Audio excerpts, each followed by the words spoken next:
मेरे पिताजी का वर्षों से इस संस्था और इससे संबंधित सभी कार्यक्रमों से बहुत पुराना संबंध रहा। इनके पिताजी के समय से ही हम लोग जाते थे, नवनीति बाबू के समय से। तो कार्यक्रम में भले पहली बार आना हो रहा है, लेकिन संबंध बहुत ही पुराना है। और डॉक्टर्स डे के पूर्व का यह कार्यक्रम है। हम तो जन्म से खेलते कूदते बड़े हुए हैं डॉक्टर और मरीजों के बीच में ही। और जो स्मृतियां हैं, शायद कभी उसको लिखने का मौका लगे तो पटना के चिकित्सा जगत का एक गवाह के रूप में ये कह सकता हूं कि पटना का चिकित्सा और उसका जो इतिहास है, उस जगत है, वो जैसे भारत का पौराणिक काल का स्वर्णिम इतिहास है, वैसा ही पटना का भी चिकित्सा और चिकित्सा जगत का भी इतिहास उतना ही स्वर्णिम है। आप तो शिक्षा मंत्री रहे हैं, इसलिए आप तो सरकारी दृष्टिकोण से काफी कुछ आप जानते होंगे। स्वास्थ्य मंत्री रहने के चलते एशिया के 5 सर्वश्रेष्ठ मेडिकल कॉलेजों में से एक हुआ करता था और Prince of Wales Medical College के नाम से जाना जाता था। और वहां के उस जमाने के जो प्रोडक्ट होते थे, उसका एक छोटा सा उदाहरण यही समझ लीजिए कि राजेंद्र बाबू भारत के राष्ट्रपति तो जरूर थे, प्रथम राष्ट्रपति थे, लेकिन जब आंख का ऑपरेशन उनको कराना हुआ, समस्त देश उनके पास था, तो आए डॉक्टर दुखन नाम से यहां पर आंख का ऑपरेशन कराने पड़ता।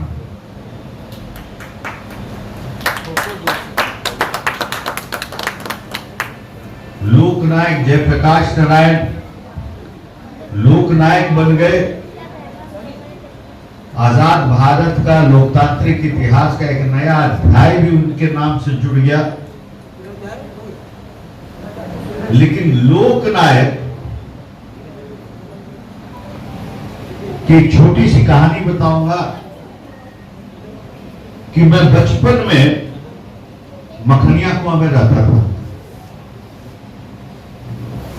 और एक छोटे से बालक की अवस्था में दोपहर 2:30-3 का समय हो रहा था, जो आमतौर पे हमारे यहाँ भोजन के बाद लोग आराम करते हैं, उस समय था। और लगभग 70, 71, 72 का समय होगा। और एक बुजुर्ग व्यक्ति और एक वृद्ध महिला रिक्शा पर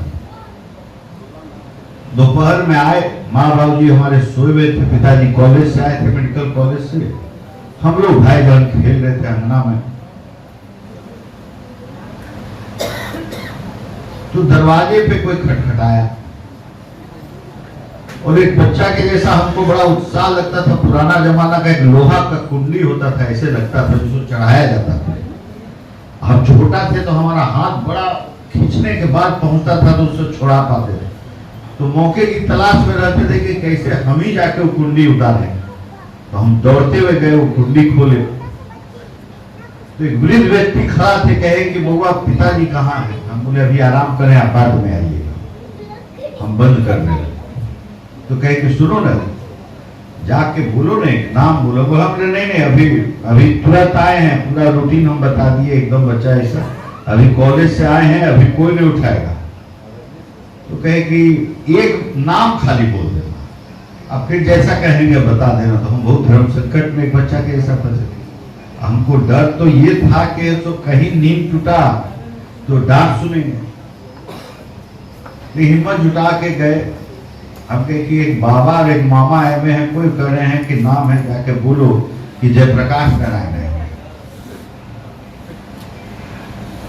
तो सुने कि नाम, तो उनको शायद जानकारी थी, किसी ने कहा था कि वो जाएंगे जयप्रकाश जी दिखाने के। तो हड़बड़ा के आए, फिर उनको लेके गए, बैठे।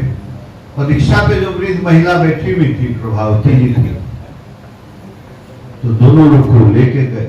हम लोग तो क्या जाने कि कौन क्या है, ये खेल में वापस चले गए। और वाक्या जब बड़े हुए तो जो आज तक जानते हुए हैं, लेकिन मेरा बहुत व्यक्तिगत गहरा संबंध था जयप्रकाश जी, पुताही के जैसा हमको मानते थे। और कहे कि डॉक्टर साहब प्रभावती को देखने वाला कोई नहीं, लेकिन समय, राजनीतिक सामाजिक जिंदगी में समय एक ऐसा काल चक्र है जो कोई नहीं जानता है। और सही पूछिए तो सामाजिक राजनीतिक जिंदगी का समय को समय भी नहीं जानता है। और उन्होंने कहा कि कोई दिखने वाला नहीं है। और कोई बड़े व्यक्ति थे जो डॉक्टर साहब के पेशेंट थे, वो कहे कि पटना में एक नया बड़ा क्वालिफाइड डॉक्टर आया है, हमसे बड़ा नजदीकी है, बहुत बढ़िया है, हम उनको कह देते हैं आप जाइए उन्हीं से दिखाइए। उसी क्रम में उनका आना हुआ था। तो ये वचन दे दिए कि आजीवन आपको लास्ट तक आप इस दुनिया से अब आप निश्चित रहिए चिकित्सा के दृष्टिकोण से, और अंतिम तक आप लोग को हम देखेंगे, ये आज वचन देते हैं। और जयप्रकाश जी को मृत घोषित भी डॉक्टर ही साहब किए, तब जाके वो औपचारिक घोषणा हुई, क्योंकि एक गलती पहले हो चुकी थी। आपको याद होगा एक बहुत बड़ा एक वो कांड है कि उनका गलत घोषणा एक बार हो गया था जयप्रकाश जी के मृत्यु का। बड़ा पारंपरिक हमारे संस्कृति में चिकित्सा का एक महत्व है। हम लोग सब जानते हैं कि रामायण काल में भी जब लक्ष्मण मूर्छित होकर गिरे, तब भी जो है सुषेण को लाया गया था। अब देखिए डॉक्टरी क्या चीज है। आज एक डॉक्टरी में जब डॉक्टर बन जाता है तो एक ओथ उसको लिया जाता है, ओथ ऑफ हिपोक्रेसी बोला जाता है। लगभग 2400 साल पुरानी बात है। और रामायण काल जो उससे भी बहुत पहले का काल हो गया।